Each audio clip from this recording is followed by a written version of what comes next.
election campaign, and he's simply keeping that promise. Is this not just democracy? Well, I have to say, of all the promises he made during the election campaign, you know, whether it was building a wall around the Mexican border, going after abortion rights, opening up the Dakota pipeline again, everything else pales into insignificance when it comes to this. This is really shocking. This is really threatening the very existence of humanity.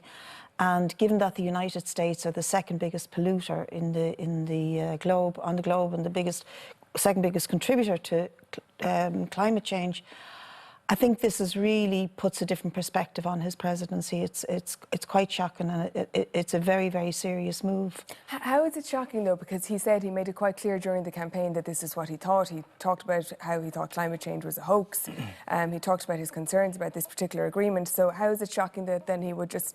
I mean, we hear opposition parties in the Dáil all the time calling on the government parties to keep their election promises and criticising them when they don't. And he's simply doing that. Half the country in the US Well, he hasn't built the for... wall in Mexico yet, for example. He hasn't even started it, but he's withdrawn from the Paris Agreement. So he has prioritised the most grave decision that will affect the entire humanity above other election promises that he made.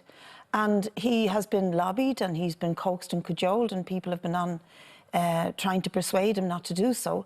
But he seems to want to make a very strong statement. Here's me, look how strong, look how aggressive I am. And even the way he made the announcement, you know, big long pauses between the Paris Climate Accord, waiting for cheers and claps that you could hear in the background on the news reports there. So I just think this is a statement by Donald Trump and his class that they are going to proceed to make the profits on behalf of a tiny few and risk the biggest catastrophe for humanity and tens of millions of people across the globe. And it even affects the US probably worse than other areas, because this rising sea levels that are going to result because of the melting ice in the Antarctic, there are 5 cities out of 10 that are in the US that will be destroyed as a result of this. John McGurk, a massive own goal. Can't make the dictation to everyone. There's one very practical thing the new leader of Fine Gael could do, whoever it is tomorrow, Simon or Leo,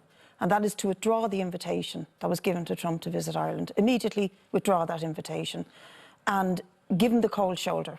Because I reckon, and I think I'll be right about this, and I would join, put my voice to a call to do so, there will be tens of thousands, probably tens of millions of people across the planet will protest about this, and certainly in America. And we should put ourselves on side with those people.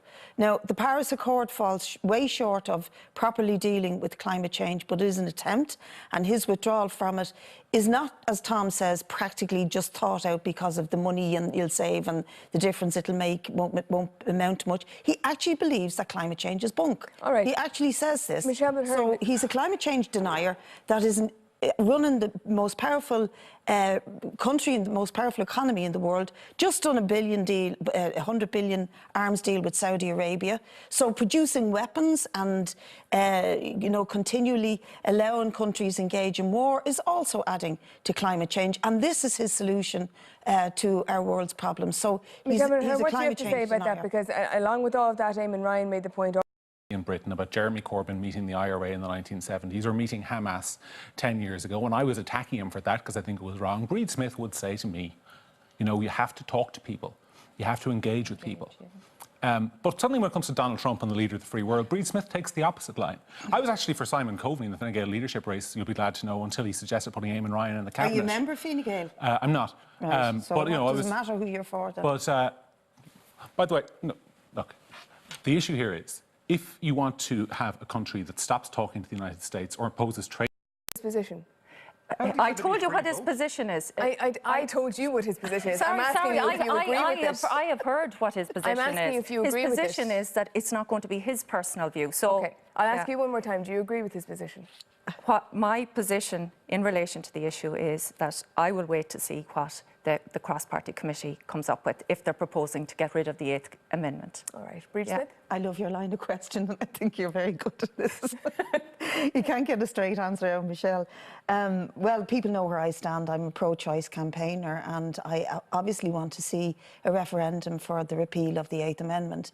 I don't believe we should be replacing with anything in the Constitution. However, the Citizens' Assembly did recommend that the Constitution there's a replacement in the Constitution that states that the Oireachtas should legislate for some access to abortion.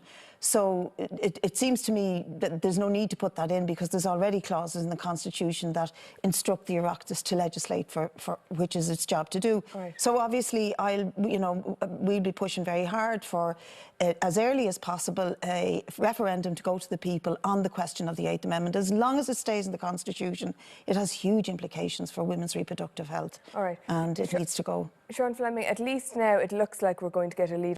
And it is important that the public see how every individual member of the Parliament votes. And I do hope every other party allows a free vote in their party, like we will have in Vincent. Sarah, the Oireachtas already outsourced this decision to 100 citizens in a citizens' assembly, and they said they're going to come forward with recommendations. And you know what they did? They came forward with an exceptionally extreme set of recommendations, which would essentially introduce the UK abortion model into Ireland. And Brid supports that, and Sinn Féin support it, and the Labour Party support it, and a lot of the left wing, a lot of the majority of Sinn Féin, with the exception of 1 or 2 TDs, support it.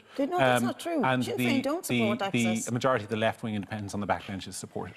No, Brid is right. Sinn Féin are not the question that was most asked. It has now come forward after long, lengthy deliberations over 4 weekends, hearing from all the experts, medical, legal, etc. It has come forward with recommendations, and now we hear an Oireachtas committee is going to be set up to consider those recommendations, but will not be bound by those recommendations in any way, to listen to experts, medical and legal, etc. Repeat effectively the work at the Citizens' Assembly. What was the point? Well, they won't be repeating it. Sorry, they won't be repeating it. Okay. That's not the idea. We won't be having experts in from, doctors, medical and witnesses, women, this, that and the other. That's all been done by the Citizens' Assembly. So what will the Citizens' Assembly do? To consider their recommendations and to put together a recommendation to the Will the Assembly hear from, or the committee hear from anybody? I think there will be some, well, we'll be certainly arguing for some international experts to give their view on international law and stuff like that. And I'm sure there'll be arguments from, maybe Mattie McGrath will want to hear some, some witnesses and stuff. But that's all been done by the Citizens' Assembly. That was the point of it, was to give this 99 randomly selected people the chance to do that and to come back with a recommendation. But it's not a delegation of the power of the Oireachtas. Ultimately, you have to go back to the Oireachtas, and that's why the committee is there. But the way you're talking, Sarah, I mean, I think we have to... It sort of was a delegation of the powers of the Oireachtas. Well, that's unconstitutional if it was. You can't delegate. It was... So what was the point of it? Well, the whole point of it, in my view, is this is a highly emotive subject, and you could have many, many shows discussing it. And a lot of people have very strongly held views on each side of the spectrum in relation to this. And we know that when it came to even the Protection of Life in Pregnancy Bill, that the only reason it got to the point that it did was an awful lot of dialogue and hearings. So I don't think that discussion on this issue is a bad thing, and the more people that are involved, things get teased out. It's when the discussion is ignored that it's a bad thing. Exactly. Well, it's not being ignored. It's going to the committee now. It's going to the committee, and the committee are the people in one direction, by the way. All Each opinion poll over the last 4 years, support for abortion has fallen each time incrementally. And I think probably a lot of this rigmarole is the reason why. Each opinion poll showed that Donald Trump would never get elected, but it's not true to say that Micheál Martin hasn't given a position. He hasn't staged dumb.